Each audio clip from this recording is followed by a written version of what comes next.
نبی مصطفیٰ کریم صلی اللہ تعالیٰ علیہ وسلم نوجوانوں سے کہتے ہیں کہ آؤ میں تمہیں پچھلے زمانے کے ایک ایمان افروز بچے کے بارے میں بتاتا ہوں، اس کی ایمان کے بارے میں بتاتا ہوں۔ یہ حدیث پاک میں ہے، مسلم شریف طبرانی حدیث کی کتاب دونوں ہیں، ان دونوں کتابوں میں یہ حدیث موجود ہے۔ میرے نبی فرماتے ہیں کہ پچھلے زمانے میں ایک بادشاہ تھا اور وہ بادشاہ جادو کے زور پہ جو ہے لوگوں پر حکومت کیا کرتا تھا، اور وہ اپنے پاس ایک جادوگر رکھا تھا اور اس جادو کی مدد سے وہ لوگوں پر حکومت کیا کرتا تھا۔ لیکن جب جادوگر کی عمر ڈھل چکی اور جادوگر بوڑھا ہو چکا، اب اسے لگ رہا ہے کہ میں بچوں گا نہیں، مر جاؤں گا، تو اس نے بادشاہ سے کہا تم کوئی لڑکا میرے پاس بھیجو، میری عمر ڈھل چکی ہے، میں کبھی بھی مر سکتا ہوں۔ بادشاہ نے ایک لڑکا اپنے رعایا میں سے چنا جو ذہین ہے، اخلاق والا ہے، اور اس بچے کو اس جادوگر کے پاس بھیجنا شروع کیا، اور وہ بچہ جو ہے جادوگر کے پاس جاتا، جادو سیکھتا۔ لیکن کچھ دنوں کے بعد اسے راستے پر ایک راہب نظر آیا، اور جب وہ راہب کو دیکھا تو کیا دیکھتا ہے، وہاں بھی لوگ اکٹھا ہو رہا ہے، وہاں بھی لوگ اس کے پاس بیٹھ رہے ہیں، تو یہ بچہ وہاں بیٹھنا شروع کیا اور اس سے بات کرنے لگا۔ جب باتوں میں لذت ہونے لگی اور جب باتیں بڑھنے لگی تو پھر کچھ دنوں کے بعد وہ راہب جو ہے اس بچے سے پوچھتا ہے کہ تم ادھر کدھر جاتے ہو؟ اس نے کہا میں یہاں جادو سیکھنے جاتا ہوں۔ تو پھر اس کے بعد راہب نے اس بچے سے کہا کہ تم جادو سیکھنا چھوڑ دو، تم دین سیکھو، کیونکہ جادو سیکھنے سے انسان کافر ہو جاتا ہے اور دین سیکھنے سے اللہ اس بندے کے ایمان کو مضبوط کر دیتا ہے۔ تو پھر بچہ اس کے پاس بیٹھتا رہا، تھوڑا وقت ادھر گزارتا رہا، تھوڑا وقت ادھر گزارتا رہا، وقت بیتتا گیا، باتوں میں لذت آنے لگی۔ تو پھر اس کے بعد اس بچے نے اسلام بھی قبول کیا، لیکن انہوں نے جو اسلام قبول کیا تھا وہ اسلام تجربے سے قبول کیا تھا۔ یہ میرے نبی فرماتے ہیں، میرے نبی کہتے ہیں کہ اس بچے نے جو اسلام لایا تھا، وہ بچہ کہتا ہے میں اسلام ایسے نہیں لایا تھا بلکہ میں نے تجربہ کیا تھا۔ وہ تجربہ کیا تھا؟ کہا وہ تجربہ یہ تھا، بچہ کہتا ہے میں راستے سے گزر رہا تھا، مجھے بہت بڑا ایک اژدہا سانپ نظر آیا، اور جب اس سانپ کو میں نے دیکھا وہ راستہ بند پڑا تھا، لوگ ادھر سے اس سانپ کے خوف سے ڈر سے جانا چھوڑ دیے تھے، لیکن میں جب اس سانپ کو دیکھا، ایک کروڑا اٹھایا، اٹھانے کے بعد میں نے کہا اگر وہ جادوگر سچا ہے تو یہ سانپ مر جائے، یہ کہہ کر کے میں نے سانپ کے اوپر پھینکا، لیکن سانپ مرا نہیں۔ تو پھر میں نے دوسرا کروڑا اٹھایا اور اٹھانے کے بعد میں نے کہا کہ اگر وہ راہب جو دین کی بات کرتا ہے اگر وہ سچا ہے تو یہ سانپ مر جائے، یہ کہہ کر کے جب میں نے سانپ کے اوپر پھینکا تو وہ سانپ اسی وقت مر گیا،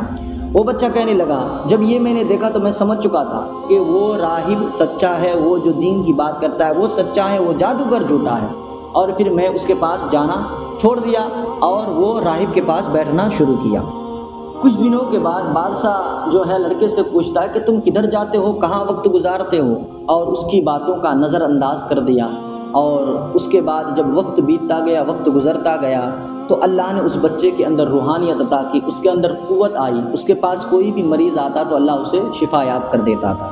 اب یاد رکھنا، یہیں پر علماء ایک نقطہ یہ بیان فرماتے ہیں کہ ولایت اسی کو نہیں ملتی ہے جس کی عمر لمبی ہو،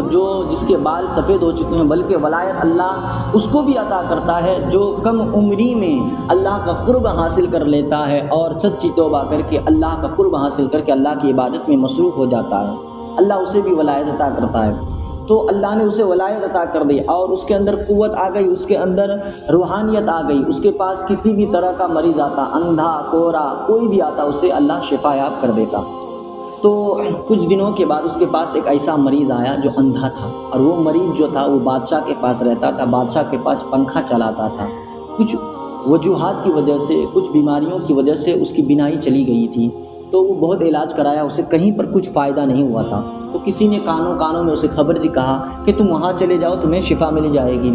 پھر اس کے بعد وہ جو آدمی تھا وہ اٹھ کر کے اسی بچے کے پاس آیا اور آنے کے بعد اس سے کہا کہ مجھے شفا یاب کر دو، میرے لیے دعا کر دو۔ بچے نے کہا دعا کروں گا، لیکن شرط یہ ہے کہ تمہیں کلمہ پڑھنا ہوگا، تمہیں ایمان لانا ہوگا، میں جس کی غلامی کرتا ہوں تمہیں اس کی غلامی کرنی ہوگی، میں جس نبی پر ایمان لایا ہوں تمہیں اس پر ایمان لانا ہوگا۔ کہا ٹھیک ہے کوئی بات نہیں، لیکن مجھے شفا تو دو۔ تو اس نے کہا کہ میں تو شفا نہیں، اللہ شفا دے گا، لیکن تمہیں ایمان لانا ہوگا۔ اس نے کہا ٹھیک ہے، اس نے کلمہ پڑھا، ایمان لایا، بچے نے دعا کی رب کی بارگاہ میں، اور اس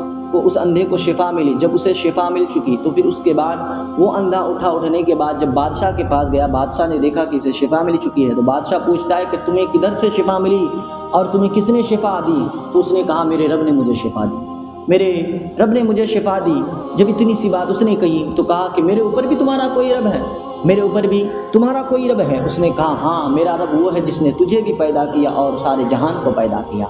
جب اس طریقے کی بات اس نے کی تو بادشاہ نے اسے پکڑا، مارا، اور پھر اس کے بعد اسے اس کا پتہ پوچھا، اور پھر اس نے بچے کا پتہ بتایا، اور جب بچے کا پتہ بتایا بچے کو لایا گیا، اور پھر اس کے بعد بچے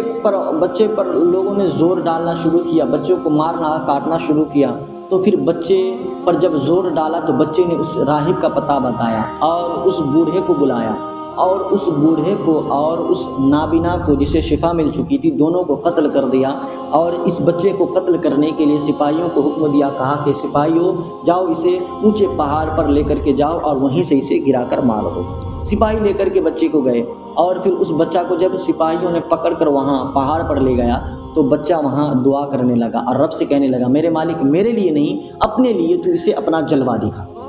یاد رکھنا جب کوئی اللہ والا دعا کرتا ہے وہ اپنی جان کے لیے نہیں دعا کرتا ہے، وہ کہہ رہا ہے کہ میرے لیے نہیں اپنے لیے تو اسے اپنا جلوہ دکھا۔ جب اتنی سی بات اس نے کہی ایک جھونکا آیا اور ان تماموں کو پہاڑ سے گرا دیا اور سب کے سب ہلاک ہو گئے۔ اور وہ بچہ اٹھ کر کے آیا بادشاہ کے پاس، کہا دیکھو میں آ گیا کیونکہ میرے رب نے مجھے پھر سے بچا لیا۔ اتنی سی بات جب اس نے کہی تو پھر وہ بادشاہ سپاہیوں کو حکم دیا، کہا جاؤ اسے دریا کے بیچوں بیچ لے کر کے جاؤ کشتی پر بیٹھا کر کے، اور اسے وہیں سے گرا دو دریا کے بیچوں بیچ اور وہیں پر اسے مار دو۔ سپاہی اسے پکڑ کر کے لے گئے دریا کے بیچوں بیچ، اور جب دریا کے بیچوں بیچ لے گیا وہاں بھی اس بچے نے یہی دعا کہ اللہ میرے لیے نہیں اپنے لیے تو اسے اپنا جلوہ دکھا۔ اتنی سی بات جب اس بچے نے کہی رب کی بارگاہ میں دعا مقبول ہوئی، اور اسی وقت ایک ہوا کا جھونکا آیا اور ان تمام سپاہیوں کو کشتی سے گرا کر کے وہیں پر ہلاک کر دیا۔ وہ تمام کے تمام سپاہی ہلاک ہو گئے، اور پھر اس کے بعد وہ بچہ اٹھنے کے بعد بادشاہ کے پاس گیا، کہا دیکھو میں پھر آ گیا کیونکہ میرے رب نے مجھے پھر سے بچا لیا۔ وہ بادشاہ کہنے لگا تم کیا بلا ہو، میرے گلے پہ لٹک چکے ہو، تم سے مجھے چھٹکارا نہیں مل رہا ہے۔ تو بچے نے کہا چھٹکارا چاہتے ہو مل جائے گا، مجھے مارنا چاہتے ہو مجھے مار سکتے ہو، لیکن مجھے مارنے کا ایک طریقہ ہے، وہ طریقہ یہ ہے کہ تم تمام لوگوں کو اکٹھا کرو اور مجھے درختوں سے باندھو، اور پھر اس کے بعد تم مجھے تیر چلانا، اور اس کے بعد جب تو مجھے تیر چلائے گا میں تجھے بتاؤں گا کہ تمہیں کیا کرنا ہے جس سے میں مر جاؤں گا۔ اب وہ بچہ دیکھو اپنے کو مارنے کا طریقہ بتا رہا ہے، دیکھو اس کا ایمان کتنا مضبوط ہے۔ تو پھر بادشاہ نے تمام لوگوں کو اکٹھا کیا، بچے کو درخت سے باندھ دیا اور تیر لیا۔ تیر لینے کے بعد اس کے بعد وہ بچہ جو ہے کہہ رہا ہے کہ لوگوں یہ مجھے مارنا چاہتا ہے لیکن یہ مجھے مار نہیں پا رہا، لیکن آج میں اسے اپنے کو مارنے کا طریقہ بتاؤں گا۔ تو پھر اس بچے نے کہا بادشاہ مجھے مارنا چاہتے ہو تیر لو اور کہو میرے رب کا نام لو اور کہو اللہ، اور پھر اس کے بعد تیر چلانا، دیکھنا میں مر جاؤں گا۔ اتنی سی بات اس نے کہی اور اس کے بعد بادشاہ نے تیر لیا اور کہا اللہ، اتنا کہہ کر کے جب تیر چلایا بچے کے پیشانی پہ لگی، اسی وقت بچے کی روح پرواز کر گئی۔ جب لوگوں نے یہ نظارہ دیکھا کہ رب کا نام لیا اور پھر اس کے بعد اس بچے کی روح پرواز کر گئی، تو جب یہ نظارہ لوگ دیکھتا ہے تو اسی وقت تمام کے تمام لوگ اسلام لاتا ہے اور کلمہ پڑھ کر کے اسلام قبول کر لیتا۔ تو نبی پاک صلی اللہ علیہ وسلم نے یہ حدیث اس وقت جو ہے نوجوانوں کو بتائی اور کہا دیکھو جب تمہارا ایمان مضبوط ہو جائے گا تو پھر اللہ تمہاری حفاظت فرمائے گا، اللہ تمہاری حفاظت فرمائے گا۔ اور نبی پاک بتاتے ہیں کہ سنو،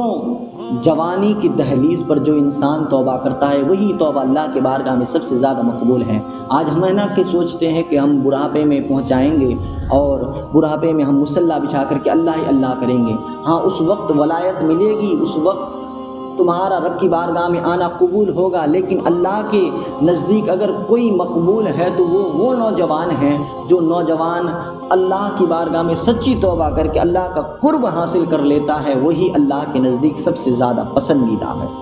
تو اللہ کا پسندیدہ بندہ بنو، اللہ کا محبوب بندہ بننے کی کوشش کرو، اور جوانی کی دہلیز پر ہی تم عبادت کرنا شروع کر دو اور سچی توبہ کر کے اللہ کی بارگاہ میں رجوع کر لو۔ میرے عزیزو، بس انہی باتوں کے ساتھ میں اپنے اس ویڈیو کو اختتام کرتا ہوں۔ میں آپ سب سے یہ ریکویسٹ اور گزارش کرتا ہوں، اگر ہمارے یہ ویڈیوز آپ کو اچھے لگتے ہیں اور آپ ہمارے چینل پر نئے بھی آئے ہیں تو سبسکرائب کریں اور ہمارے چینل کے ویڈیوز کو آپ لائک کریں اور شیئر بہت زیادہ کریں تاکہ ہماری حوصلہ افزائی ہو۔ بس انہی باتوں کے ساتھ اپنی باتوں کو ختم کرتا ہوں۔ وما علینا الا البلاغ۔ السلام علیکم ورحمۃ اللہ وبرکاتہ۔